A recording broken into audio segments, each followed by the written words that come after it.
I was woken up by the constant patter of the rain outside my window. Now, I am not a big fan of rains, but November rains, they are my absolute favorite, especially on a Sunday morning. So, I decide to sleep some more. However, I could not fall back into sleep. Disgusted, I woke up. Something was unusual. Everything was extremely tranquil with only interruptions of the sound of rain, which was almost like it was producing a music now. I looked at my phone to see it was only 8:30 in the morning. I did not want to waste my Sunday by waking up so early. I was disappointed. Not only that, my morning cup of coffee was missing too. I could recall a bad fight with my wife last night, but she always made a cup of coffee for me in the morning, no matter what, and I would make breakfast. That was our deal. No matter how upset we were with each other, we never took it out on food. So naturally, I was a little taken aback by the absence of the cup by my bed. Also, my wife was nowhere to be seen in that room. Yes, that was not unusual because she always woke up at 7 for her morning walk. She was very health conscious and would never miss it. But then today it was raining. Surely she wouldn't have gone out in this bad weather. So after a lot of calculations, I left the comfort of my bed and got up. The floor was unbelievably cold, so I stimulated backwards and then slowly kept my feet on it again, getting used to the coldness now. My job had been just fine to help me live a comfortable life, and I and my wife never wanted more. Even she was doing very well at her job and had recently celebrated her promotion. We lived in a duplex house in the quieter part of the city. We liked the serenity. I got to the window. It smelled so fresh that it reminded me of our times in Manali. It was our last holiday together. We haven't been able to take time out of our busy schedules for a while now. It was so cold in Manali that she clenched onto my arms to share the warmth. She keeps persisting me to go out traveling again, but I keep postponing it. My retirement is due in 8 months and hers in 10. I tell her that we can keep traveling after that, but she is more like a do-it-now person. She sometimes goes on trips alone. She likes being alone, so I like to give her the space. Well, I am nobody to give her the space, but just for the sake. I actually fell in love with this quality of hers. Someone who could love herself so much and not in a self-consuming way. If only gave a small part of it to me, I would be innately grateful, and I am to this beautiful woman I have been married to for 30 years now. The tranquility seemed absurd after a point.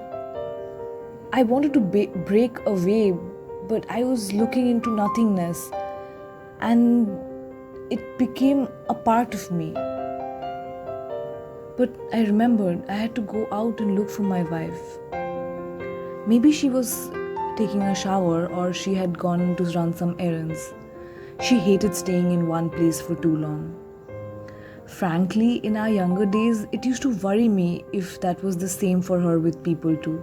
But you know what? I've never seen or met a person who's more loyal to relationships. She never keeps many of them anyway. I withdrew from the window and checked the washroom. It still smelled of her. The fragrance of your lover is the sweetest smell ever. However, she wasn't there. I remember in our younger days when we were so full of young love, we used to escape to these love rooms just for the thrill of it and probably order some food and drink our wits out and eventually pass out. I smile to myself as I think of those times. I go downstairs to the living room. She has brought every item in this house personally. She's frantically crazy about things being in the right place. We've had so many fights over that. I remember I need to look for her again. I keep forgetting it. I look in the kitchen, it smells of the last day's food and looks unattended for a very long time. I make coffee for myself, assuming my wife isn't home. Also, some leftover bread to fill my morning stomach. Sitting at the dining table, I watch some news about how the government is looting us and we just don't care. I switch channels to see a particular one playing Pursuit of Happiness. My wife really likes it, so I let it play for my wife to come back home and watch it. It wasn't her favorite, but one of many. She always believed happiness is a journey and not a destination. No matter how eagerly you've been waiting for a moment, when it finally arrives, it's always ordinary, because the present is always ordinary. It is the moment that you're living in. There is nothing larger than life about truth, right? It's always humane. Our pet Zoe was awake and moving around looking for food. My wife usually gave it to him, but today she might have forgotten. He looked disappointed to not find his mother. He was unusually calm and lethargic. I gave him extra food, thinking he was getting weak. Also, I was beginning to get very worried. I couldn't find my wife, and I had this unusual fear starting to act upon me all of a sudden. My wife always complained about my anxiety problems. The attacks always came uninvited and left me paralyzed to my thoughts. I could never recognize the source of it, only its presence. I wanted to call my friends, but I did not remember her having any who were present in the city. We only had each other and no one else. All sorts of crazy thoughts started to build up in my mind, and I was growing impatient when, under impulsiveness, I just got out of the house and started the car and went to look for her. I did not even know where to begin. She had chosen the car. It was a Honda City. We never needed the extra space though. We were very young when we decided we would not have kids, and I really don't regret it. It would have distributed our time of being together, and we did not want to compromise on that. The rain had not stopped since the morning, and the roads were almost deserted. I stopped at a payphone to make a call to check if she had come back home, but I could not remember the number. I had never been very good with numbers ever in my life. So I decided it was best for me to check on her by going back home. But suddenly I could not find my car at the usual parking spot. I started running. I don't know to where. However, it felt like whatever bad had ever happened to me or was going to happen to me in the future had all accumulated together and was coming behind me, and I felt an impending need to escape. So I ran. I ran until a car hit me and I lay on the road, rain falling on my face as I saw the sky fading away into the void.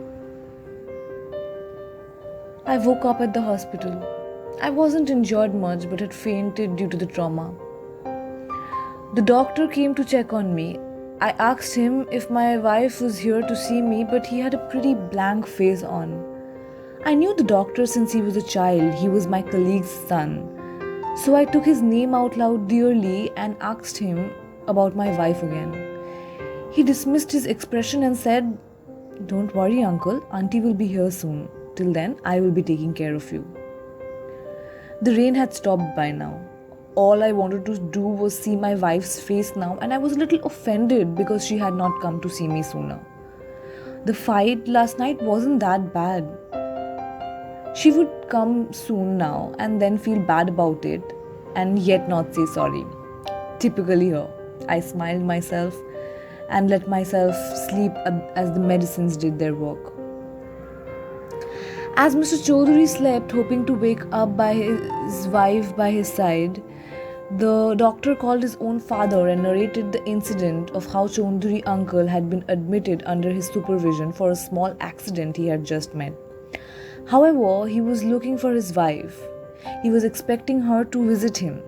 How could she, when she had only passed away the last year? The doctor's father, who was also Mr. Chaudhary's friend, was concerned about him but not surprised. He told his son about Mr. Chaudhury's mental health and how it had been very unstable since his wife had passed away a year ago.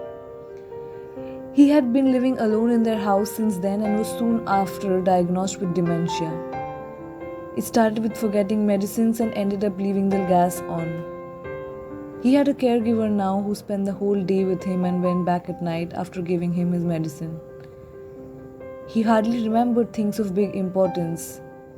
He could not even differentiate between the living and the dead, and somehow he was always stuck in that gloomy morning in November when he woke up to find his wife lying on the white marble tiles of the ground floor that she had carefully chosen herself while renovating the house a few years back. She died of a heart attack and left Chaudhury with nothing else in this world except a big house, a car, a dog, and a lifetime of incompleteness.